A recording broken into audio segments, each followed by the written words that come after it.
meninggalkan praktek ribawi di dalam operasional penyelenggaraan kehidupan, insya Allah akan hadir keberkahan, maka akan terjadi akselerasi kemajuan demi kemajuan. Ending poinnya adalah kemakmuran yang berkeadilan bagi seluruh warga negara. Di Qatar tidak dipraktekkan sistem ekonomi ribawi.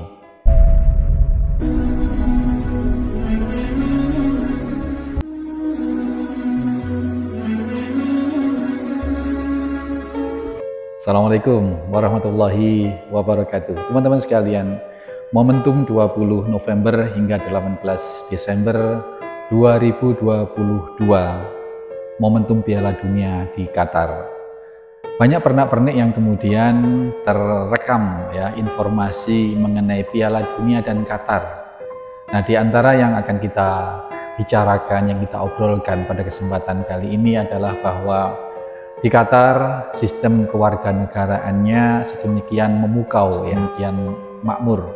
Kesejahteraan warga negaranya mulai di dalam kandungan, kemudian melahirkan, bocah, sekolah, pekerjaan hingga meninggal dunia, hingga upacara pemakaman ini mendapatkan jaminan penuh dari pemerintah.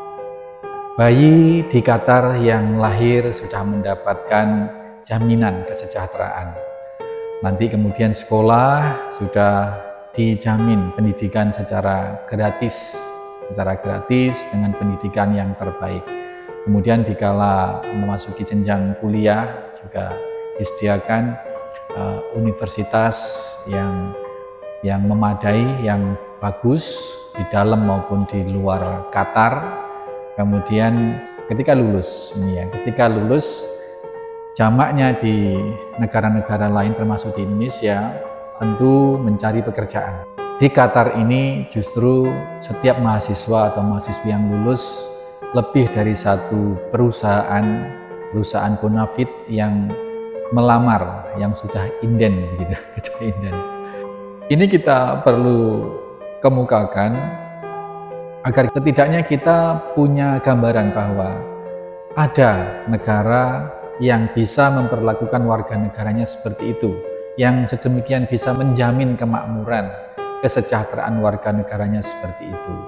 Nah, di antara keunikannya adalah bahwa di Qatar itu tidak memberlakukan hutang negara atau warga negara yang berhutang dengan sistem bunga.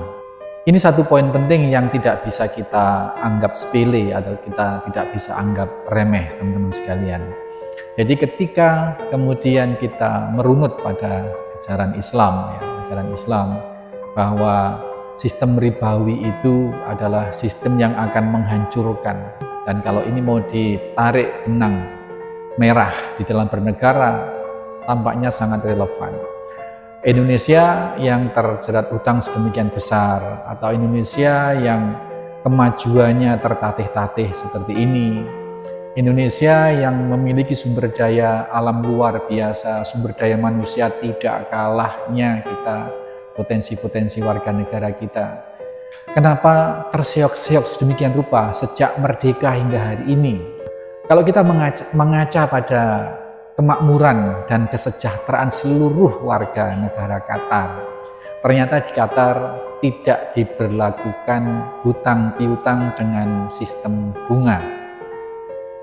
Ini poin penting ya, ini poin penting karena dalam Islam dinyatakan oleh Allah Subhanahu wa taala bahwa riba itu akan meluluh lantakkan, akan menghancurkan pelakunya. Kita tidak sedang membicarakan sistem negara Islam. Sistem negara kita Pancasila, yang berdasarkan Pancasila ini sangat memungkinkan untuk diterapkannya sistem ekonomi yang tanpa riba. Mengacu pada ketetapan Allah Subhanahu wa taala bahwa kalau seseorang atau kalau suatu lembaga, kalau suatu organisasi atau kalau suatu bentuk negara kalau mengakses sistem ribawi, maka tidak ada keberkahan di situ. Indonesia mengakses sistem ribawi sejak merdeka hingga hari ini.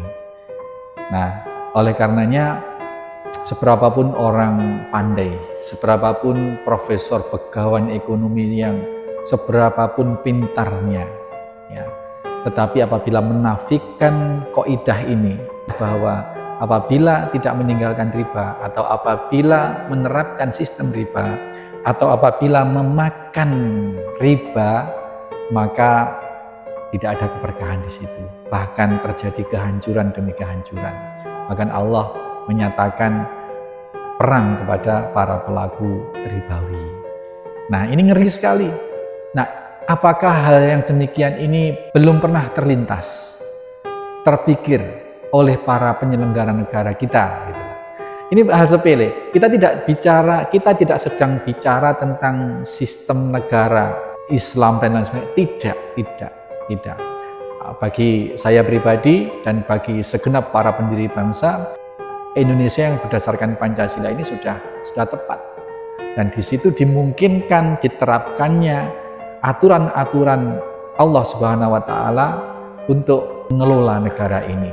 Nah, oleh karenanya melalui kesempatan yang singkat ini, yang dimana saya bukan siapa-siapa, tidak memiliki akses di dalam pembenahan sistem ekonomi kenegaraan ini, satu hal sebenarnya, cobalah, kalaulah misalkan sistemnya tetap demokrasi atau apapun namanya, ya, tetapi satu hal tentang ribawi ini diurus serius, ya, diberesin, diselesaikan, ya, sehingga praktek ekonomi negara kita tidak mengandung riba. Insya Allah maka akan turun keberkahan Allah. Kalau berkah, ya, seberapapun kecilnya potensi sumber daya alam kita, minimnya sumber daya manusia kita, kalau sudah tangan Allah yang turun membenahi, membimbing negara kita, insya Allah pasti akan terjadi kemakmuran, pasti akan terjadi kesejahteraan di semua bidang.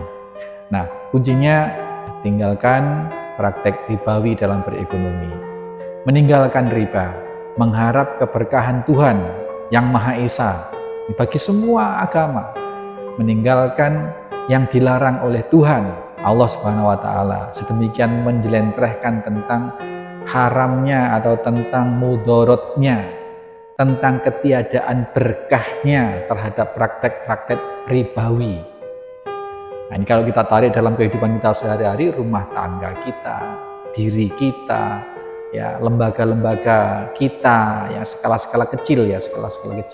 Kalau meninggalkan praktek ribawi di dalam operasional penyelenggaraan kehidupan, insya Allah akan hadir keberkahan, dan dari keberkahan itu maka akan terjadi akselerasi kemajuan demi kemajuan yang ending pointnya adalah kemakmuran yang berkeadilan dan keadilan yang berkemakmuran bagi seluruh warga negara.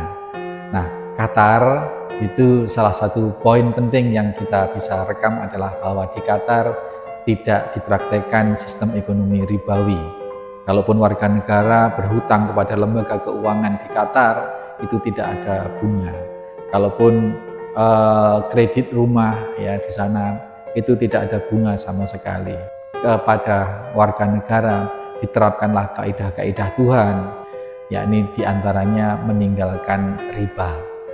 Indonesia memiliki segalanya, sumber daya alam, sumber daya manusia, tinggal mematik pintu atau kunci keberkahan saja.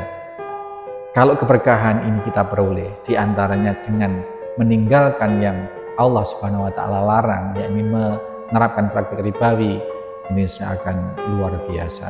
Kenapa?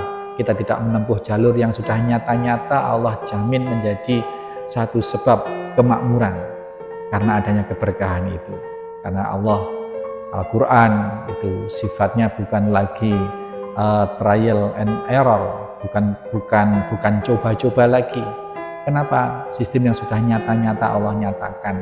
Kalau melaksanakan riba, kalau mengakses program riba, kalau memakan barang riba, mempraktekkan ribawi, maka dinyatakan perang dengan Allah Subhanahu wa taala, otomatis tidak ada keberkahan, otomatis kehancuran demi kehancuran yang akan datang. Kenapa ini tidak kita akses?